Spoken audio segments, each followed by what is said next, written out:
प्रश्न। जगत के व्यवहार को रखते हुए राग द्वेष किस प्रकार समाप्त हो? जगत के व्यवहार को देखते हुए हाँ राग द्वेष किस प्रकार समाप्त हो? उसका एक ही तरीका है, सब में भगवान को देखो, दूसरा कोई तरीका नहीं।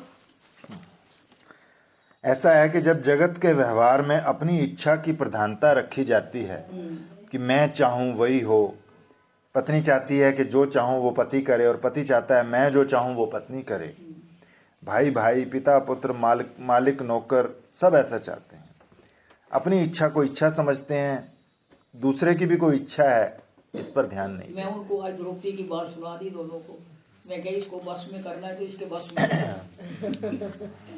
भाई आए तो कुछ उनको कुछ शिक्षा तो होनी चाहिए ना। अपने मन को तो कनाडा रहता है और ये भी चली जाएगी, सॉफ्टवेयर इंजीनियर है, लड़की सुंदर भी है, सॉफ्टवेयर इंजीनियरिंग पास है, पर उसके पास मतलब फॉरेन नहीं जा सकती वो। कभी 6-7 महीने में स्पाउस वीसा बनेगा तो मैं जाऊंगी। तो लड़का, पहला लड़का देखा मैंने जो कनाडा में सेटल हुआ कह रहे मैं तो वापस आऊंगा अपनी माँ के पास। अपने वहाँ नहीं रहना, वहाँ किसी को अपना नहीं कह सकते। हाँ, उसमें एक शब्द गई थी, फॉरेन में कोई अपना नहीं। अपने मन को मन समझते हैं, दूसरे का भी कोई मन है इस पर ध्यान नहीं देते तो दुख होता है। इस दुख से बचने का उपाय यह है कि ये बात हमें पहले से समझ लेनी चाहिए कि दूसरे का शरीर और मन कोई जड़ मशीन नहीं है कि जैसा हम चलाएंगे वैसा चलेगा। उसका भी अपना मन है। यदि दूसरे के मन की परवाह रखते हुए हम चलें और जो काम हमको बुरा लगता है वो दूसरे के साथ ना करें और अपनी इच्छा पूर्ति पर ज़्यादा जोर ना दें तो हम इस दुख से बच सकते हैं। वो तो है ना, treat your neighbour as you want to be treated yourself.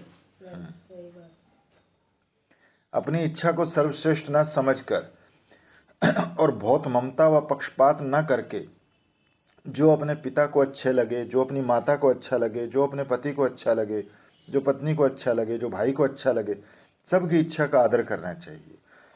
हमको एक बार इस बात से दुख हुआ कि एक आदमी ने हमको प्रणाम नहीं किया। उस समय हम बच्चे थे। हाँ कई बार, हमारे भैया जी तो कई बार कहते थे। एक बार गए तो गोपालगंज में अरे चित्रा को देखो, चित्रा और रेखा संतों का भंडारा था, बड़े बड़े वहाँ वो आए हुए थे महंत लोग। तो उसमें भैया जी को जरूरी आदर देना कोई वो तो कहते आज मुझे महंत जी ने अटेंड नहीं किया। लो बताओ, तो ये बात हमने तो जब एक उस कान पे आके फूल बंद कर दिए। पहले 2000 के फूल देते थे वहाँ, माला बंद कर दिए। अरे यहाँ पे ही देखो ना, मदन मोहन आश्रम में हुआ। मदन मोहन में दुनिया भर का देते थे, सिर्फ इस बात पे हरि के रिक्शे के लिए जान नहीं बनने दिया। मदन मोहन में बत्तियां घी कई कुछ देते थे पहले, तो हरि ने रिक्शा ली तो बंदर वंदर खराब करते थे तो जाल बना दो, उन्होंने नहीं बनाने दिया तो बस सब बंद कर। तो मैं बताओ मुझे फिर ये दान हमको कैसे फलेगा? बहुत कठिन। सीतानाथ को निकाल दिया, उनसे पूछा नहीं। इस वजह से समाधि में एक नया पैसा। सीतानाथ को इस समय सीतानाथ को हमने हटा दिया अचानक, जबकि फोन मैंने किए थे सीतानाथ को। एक नया पैसा कोई आता था उसको भी मना कर देते, वहां देने की जरूरत नहीं। चलो जी छोड़ो। एक बात हमने जब एक महात्मा को बतलाई तब उन्होंने बताया कि तुम्हारे मन में जो प्रणाम करवाने की वासना थी उस वासना ने तुम्हें दुख दिया, प्रणाम नहीं करने वाले ने कोई दुख नहीं दिया। इसलिए इस बात के लिए सावधान रहना चाहिए। कभी नीचे बैठना पड़े, कभी ऊंचे बैठना पड़े, कभी कोई बात माने ना माने, कभी आंख टेढ़ी करे कभी सीधी करे, तो उसको रोकने का प्रयास ना करके अपने को ही रोकने का प्रयास करें ताकि हमारा मन ना बिगड़े।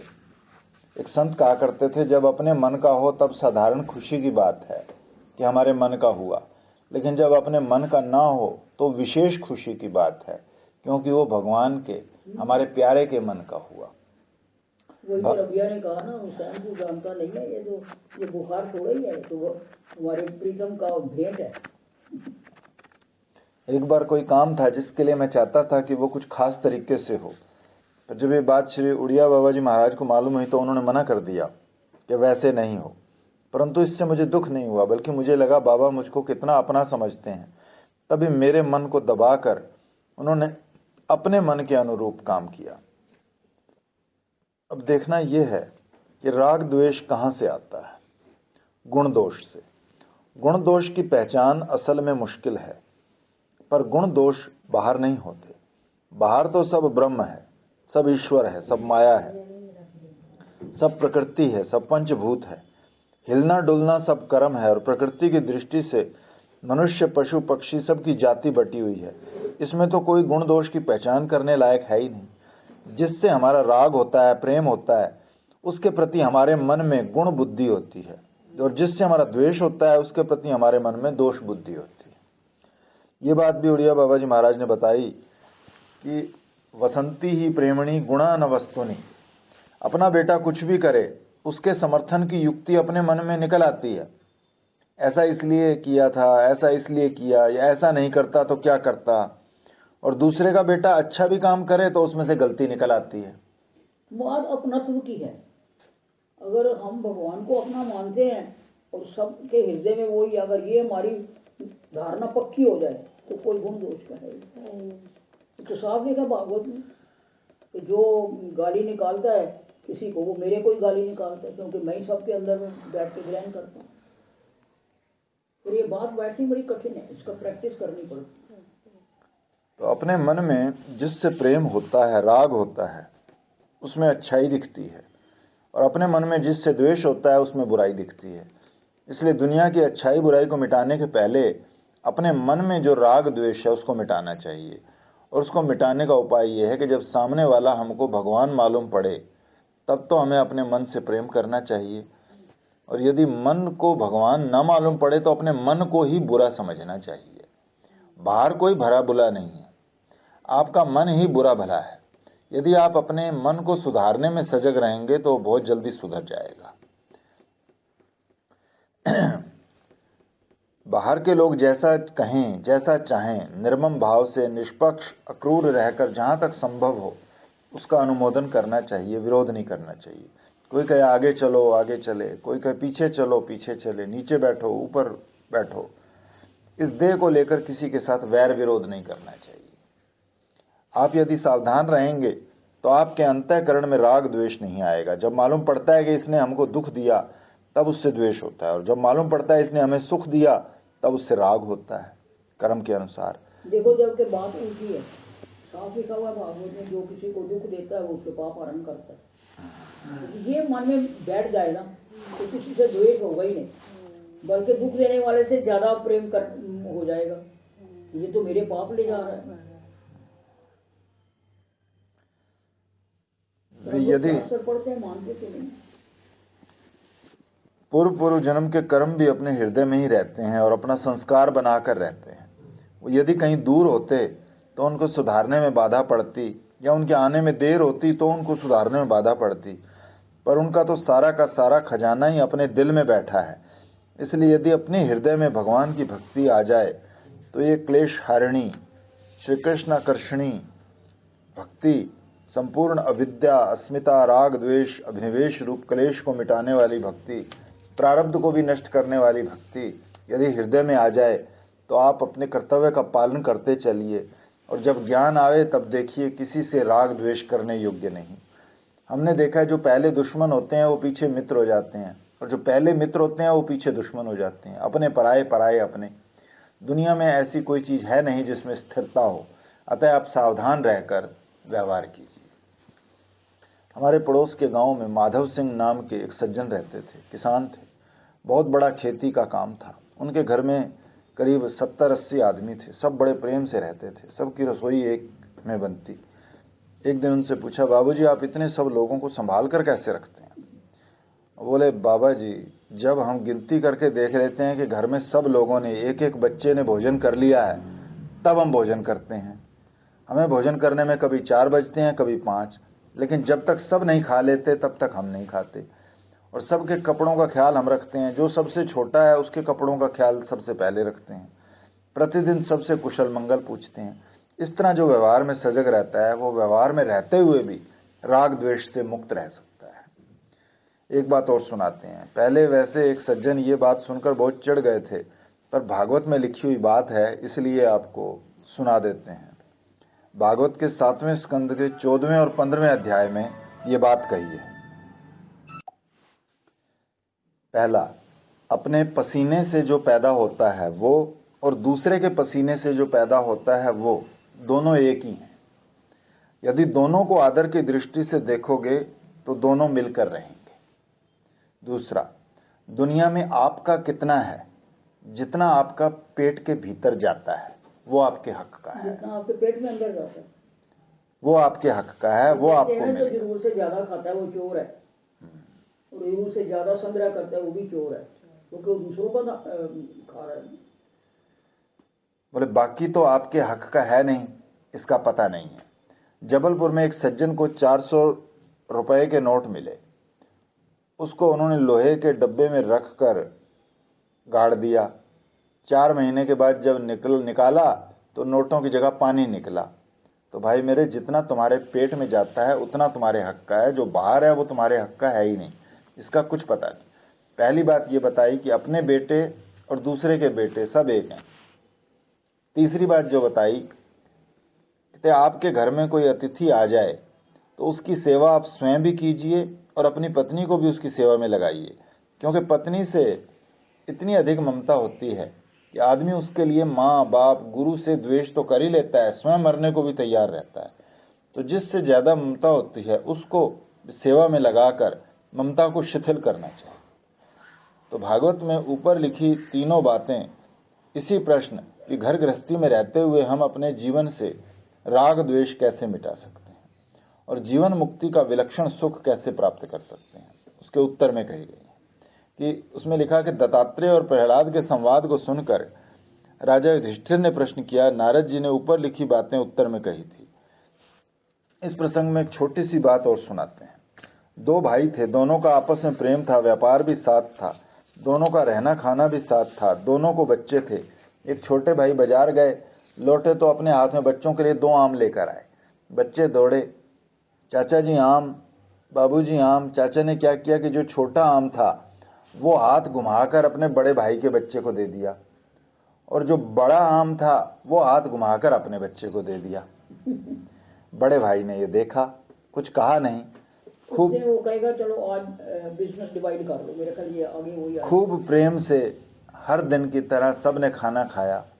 रात में जब साथ बैठे तब बड़े भाई ने छोटे से कहा, अब हमारा बंटवारा हो जाना चाहिए। छोटे ने पूछा, क्यों भैया, क्या हो गया? मुझसे गलती हो गई, मुझे माफ कर दो। अलग क्यों करना चाहते हो? बोले जैसा तुम कहोगे वैसा होगा, तुम्हारी मर्जी के विरुद्ध कुछ नहीं होगा। तब बड़े ने कहा कि पता है आगे डिवाइड करेंगे तो वो कहेगा तेरे ज्यादा बच्चे हैं तुम ले जाओ, तेरे ज्यादा है तुम ले जाओ। बंटवारा करेंगे तो वो सिर के ऊपर टोकरी रख के उसके रखाएगा, वो उसके ऊपर रखेगा, ये समझ आएगा। देख पढ़ो। बड़े भाई ने कहा, मैं अभी जिंदा हूं और मेरे जिंदा रहते तुम छोटा आम मेरे बेटे को देते हो और बड़ा आम अपने बेटे को देते हो, तो जब मैं नहीं रहूंगा तब के लिए तुम्हारा विश्वास कैसे करूं? इसलिए आओ हम अभी बंटवारा कर लें। तो व्यवहार में बहुत सारी बातें देखने सुनने की होती हैं। आपके घर में यदि साड़ियाँ आएँ तो जो बढ़िया हों वो आप दूसरों को दे दीजिए, और जो साधारण हो उन्हें अपने लिए रखिए। भोजन बने तो जो अच्छी चीज़ बने वो औरों को खिलाइए, स्वयं साधारण भोजन कीजिए।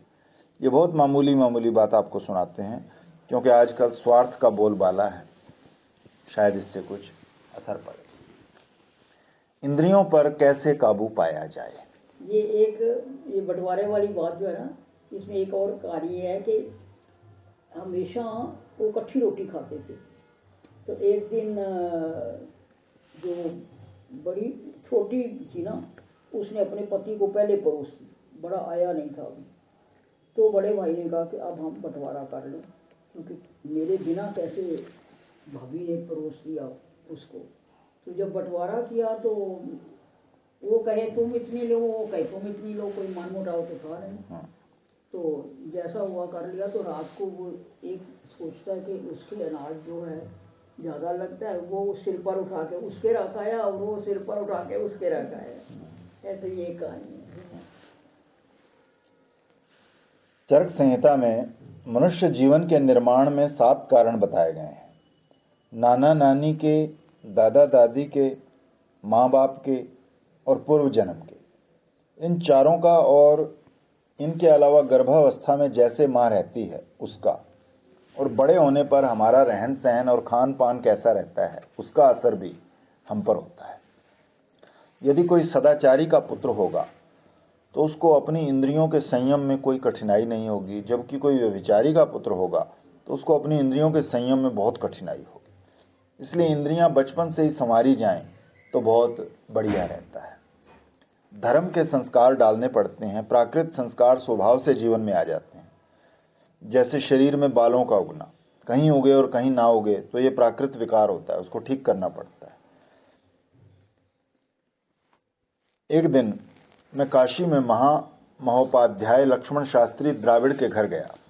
वहाँ हवन हो रहा था। तमिल भाषा में औरतें संगीत गा रही थी। मैंने पूछा क्या बात है? वो बोले आज गर्भाधान संस्कार है। तो पंडित राज श्री राजेश्वर शास्त्री के तृतीय विवाह के बाद की ये बात है। जैसे शरीर में कहीं रूखापन मालूम पड़ता है तो तेल लगाकर चिकना कर लेते हैं, कहीं दाग मालूम पड़ता है तो दवा लगाकर दबा देते हैं, वैसे वैसे ही इस शरीर का निर्माण करना पड़ता है और इसकी एक पद्धति है। पहले 8 वर्ष की उम्र में ब्राह्मण का, 11 वर्ष की उम्र में क्षत्रिय का और 12 वर्ष की उम्र में वैश्य का यज्ञोपवीत संस्कार होता था। जिस ढंग से उनके जीवन में धार्मिक बनना होता उस ढंग से उनकी प्रक्रिया चल पड़ती थी। लड़की का संस्कार भी इस तरह से होता था। लड़के के उपनयन संस्कार की उम्र के हिसाब से लड़की का विवाह करके उसको ससुराल भेज दिया जाता था। ये युक्त काल हुआ। गौण काल दुगना 16, 22 और 24 वर्ष तक ससुराल जाकर उसको रहना पड़ता और इससे वो घर के रीति रिवाज, शिक्षा, दीक्षा, धर्म, संस्कार सब सीखती थी। लड़कों को बिना संबंध के गुरुकुल में रहना होता था और लड़कियों को अज्ञात कुल में, जिसके विषय में पहले से कुछ मालूम नहीं रहता, जाकर रहना पड़ता और वहाँ की सारी शिक्षा दीक्षा उसके जीवन में भर दी जाती। तो प्रश्न के उत्तर के संबंध में हमारा कहना है कि हमारे जीवन में पहले ही धर्म के संस्कार होने चाहिए। यज्ञोपवीत संस्कार का अर्थ है कि ये अखाद्य है, ये नहीं खाना, ये अस्पृश्य है, इसको नहीं छूना, ये अग्रेय है, इसको नहीं सूंघना, ये अदृश्य है, इसको नहीं देखना, ये अश्रव्य है, इसको नहीं सुनना। ये सारी बातों की शिक्षा हमारे जीवन में आ जाती है। इस तरह हम देखते हैं कि 50% से अधिक इंद्रियों का संयम हमारे जीवन में केवल धर्म अनुष्ठान के द्वारा ही आ जाता है। इसलिए यदि आप अपने बच्चों को धर्मात्मा बनाना चाहते हैं तो उसमें बाल्यावस्था से ही धर्म के संस्कार डाले जाएं, और अब तक यदि ना डाले हों तो आप थोड़ा थोड़ा डालने का अभ्यास करें और नियम लें कि हम ये चीज़ खाएंगे, ये नहीं खाएंगे, ये छुएंगे, ये नहीं छुएंगे, ये देखेंगे, ये नहीं देखेंगे, ऐसा बोलेंगे, ऐसा नहीं बोलेंगे। सारांश ये कि बुराई के लिए आधी जगह अपने जीवन में धर्म के द्वारा बंद कर देनी चाहिए। एकाएक सब बंद नहीं होगी, धीरे धीरे बंद होनी चाहिए। हाँ, भोजन माने केवल मुंह से खाना ही नहीं होता, बल्कि आंख से देखना, कान से सुनना, त्वचा से छूना, नाक से सूंघना, जीभ से स्वाद लेना, बोलना, सब भोजन होता है। इसलिए इन सब पर नियंत्रण करने की आवश्यकता होती है। इसके बाद आप भगवान की उपासना कीजिए। उपासना में मालिक के भगवान के सामने जाना पड़ता है। तो जैसे कोई नौकर जब मालिक के सामने आता है तो अच्छे कपड़े पहनकर, बाल बनाकर, टोपी लगाकर जाता है, विनय से बोलता है, वैसे ही भगवान की उपासना करनी है।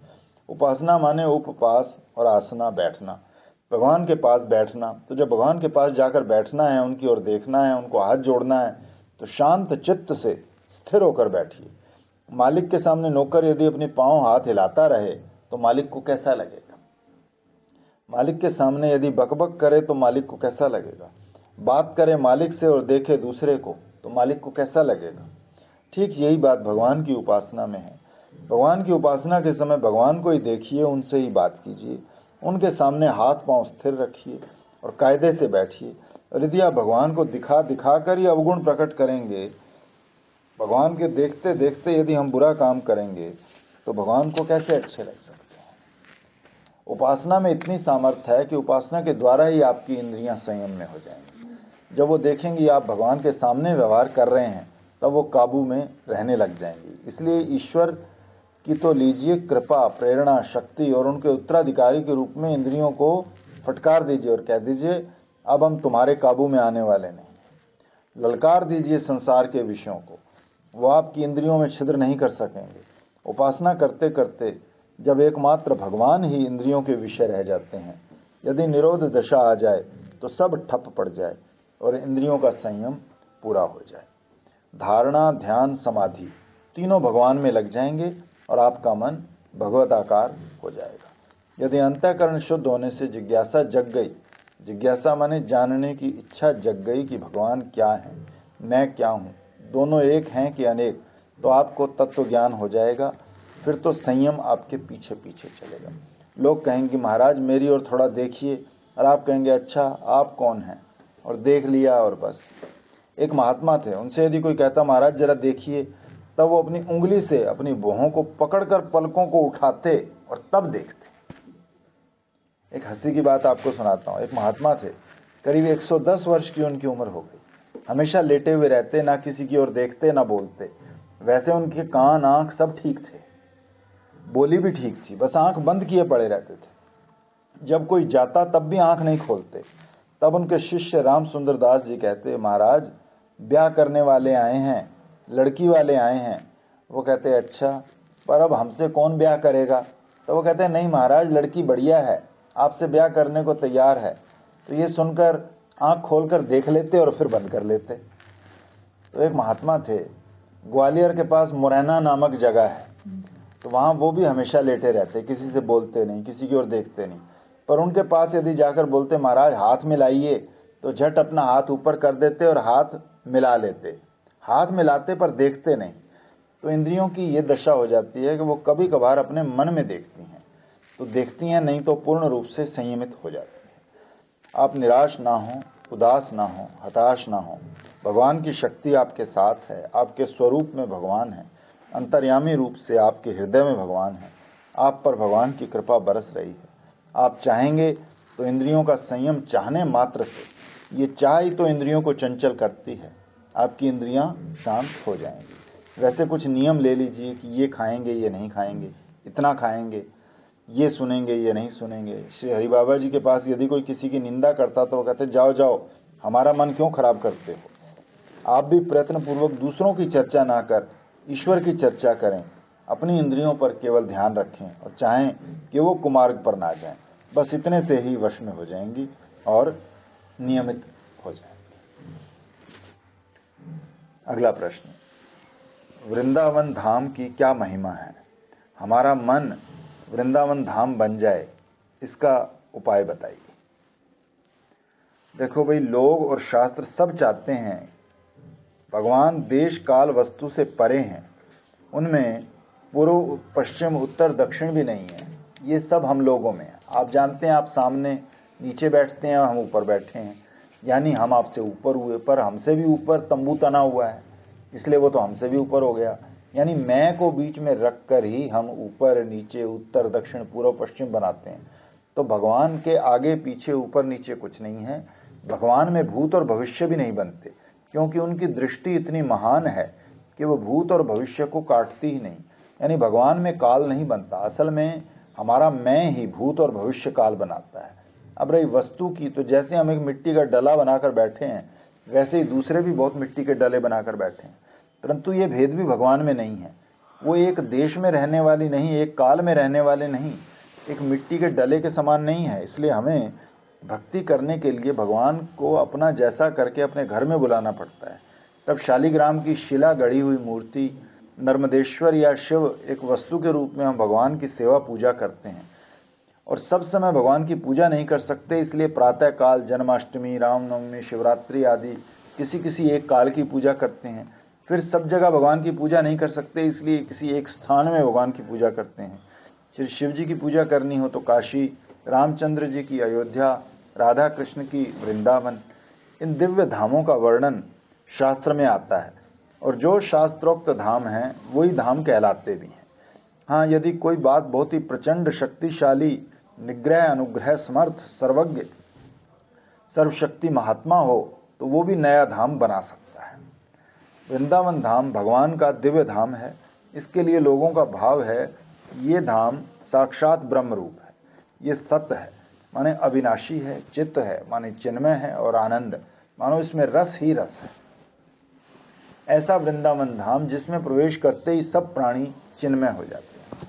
जैसे हम शालिग्राम की शिला को पाषाण की शिला नहीं मानते, साक्षात भगवान मानते हैं, वैसे ही हम इस धरती पर वृंदावन धाम को साक्षात भगवान का धाम मानते हैं। ये जब भगवान का धाम है तो ध्येय हुआ, चिन्मय हुआ, क्योंकि ध्यान में जो वस्तु होती है वो मिट्टी पत्थर की नहीं होती, वहाँ मन से आकृति बनती है और उसमें चेतन की प्रचुरता होती है, इसलिए उसको जड़ नहीं कह सकते, शुद्ध चेतन भी नहीं कह सकते, क्योंकि शुद्ध चेतन में आकार नहीं होता, इसलिए उसको चिन्मय बोला जाता है। साक्षी में आकार नहीं होता, शुद्ध चेतन में भी आकार नहीं होता, वहाँ जड़ता मिट्टी पानी आदि है ही नहीं, वहाँ तो मन की उपाधि से, भाव भक्ति की प्रधानता से आकार बनता है और वो चित्त प्रचुर होता है और उसमें सिर्फ चेतन ही चेतन रहता है। उसको इतना दिव्य मानते हैं कि उसमें जितने बालू के कण हैं वो सब राधा कृष्ण हैं। गोरी बालू राधा है और काली बालू कृष्ण है। जो लताएं हैं वो राधा हैं, जो वृक्ष हैं वो कृष्ण हैं। वहाँ स्त्री राधा, पुरुष कृष्ण। ब्रज में स्त्री जाति के हर प्राणी में राधा का अंश है, पुरुष जाति के हर प्राणी में कृष्ण का अंश है। बस राधा कृष्ण राधा कृष्ण राधा कृष्ण। जिस प्रकार एक बार ब्रह्म ज्ञान हो जाने पर यदि आप मृत्यु के समय उसे भूल भी जाएं तो मुक्ति में कोई बाधा नहीं पड़ती, ठीक उसी प्रकार धाम में जब एक बार आदमी चला जाता है तब मृत्यु के समय यदि धाम की याद नहीं भी जाती तो बाधा नहीं पड़ती, माटी में मिल जाती है।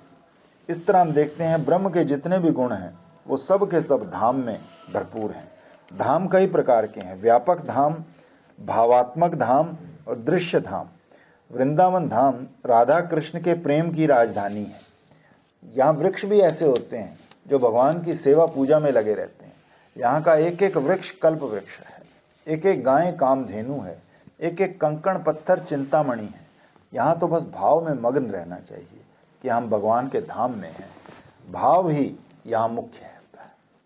यदि यहाँ दुकानदारी करोगे, राजनीति की चर्चा करोगे, दाव पेच करोगे, ठगी बेईमानी करोगे तो धाम का असर कम होगा। यदि संसार की चिंता से मुक्त होकर भगवान की लीला का दर्शन करोगे तो सब जगह भगवान की लीला का दर्शन होगा। एक महात्मा थे, वो एक दिन वृंदावन की परिक्रमा कर रहे थे। वृंदावन की परिक्रमा 5 कोस की होती है, ब्रजभूमि की परिक्रमा 84 कोस की होती है। उनके वृंदावन धाम में ऐसी निष्ठा थी, ऐसा विश्वास था, वो कहते हैं कि भगवान वृंदावन से बाहर नहीं जाते, हमेशा वृंदावन में ही रहते हैं। वृंदावन परित्यज्य पाद में एकम न गच्छति, वृंदावन से एक कदम भी बाहर नहीं जाते, ऐसा विश्वास था। एक दिन परिक्रमा करते समय बाईं ओर से बाहर से सुगंध आई और सुगंध आई तो उन्होंने कहा, अरे ये तो हमारे प्यारे के शरीर की गंध मालूम पड़ती है। पर इतना कहकर उन्होंने अपना मुंह दाहिनी ओर कर लिया। फिर बांसुरी बजी, तब भी उन्होंने अपना मुंह दाहिनी ओर ही किए रखा। फिर रुंझुन रुंझुन नुपुर बजने लगे, तब भी ध्यान नहीं दिया। तब स्वयं ठाकुर जी आकर खड़े हो गए।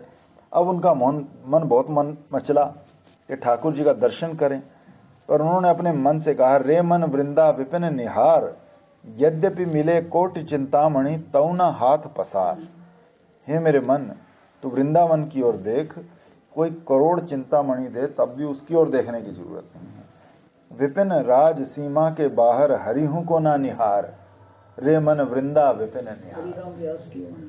तो ऐसे ऐसे धर्मनिष्ठ लोग भी रहते हैं।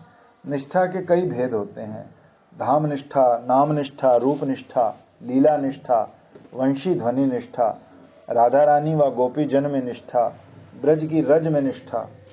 सब छोड़कर रज लुटत हैं रज में, वृंदावन की रज को उद्धव जी और ब्रह्मा जी भी अपने शरीर पर लगाना चाहते हैं। रज को चाहना निष्कामता की पराकाष्ठा है। कितना सुंदर प्रेम, हमको केवल वृंदावन की रज चाहिए और कुछ नहीं चाहिए। इसी तरह जो धामनिष्ठ होते हैं उनको धाम से प्रेम होता है। धाम की महिमा क्यों है? क्योंकि ये भगवान का धाम है और धामी की सारी शक्ति धाम में प्रकट है। इसी तरह नाम की महिमा क्यों है? क्योंकि वो भगवान का नाम है और नामी की सारी शक्ति नाम में प्रकट है। तो ये जो भगवान का नाम है वो अनजाने अनमिले भगवान को जाहिर कराने वाला है, और जो भगवान की लीला माधुरी और रूप माधुरी छिपी है उसको जाहिर करने वाला है धाम। और इनकी सारी महिमा भगवान से है। ये नहीं समझना कि हम भगवान को छोड़ देंगे और इन्हें पकड़ लेंगे तो हमारा काम बन जाएगा। वो तो भगवान के होने से ही ये सारे के सारे आपका कल्याण करने वाले हैं। भगवान का नाम आपका कल्याण करे, भगवान का धाम आपका कल्याण करे, आपके हृदय में भी भगवान की भाव भक्ति आए।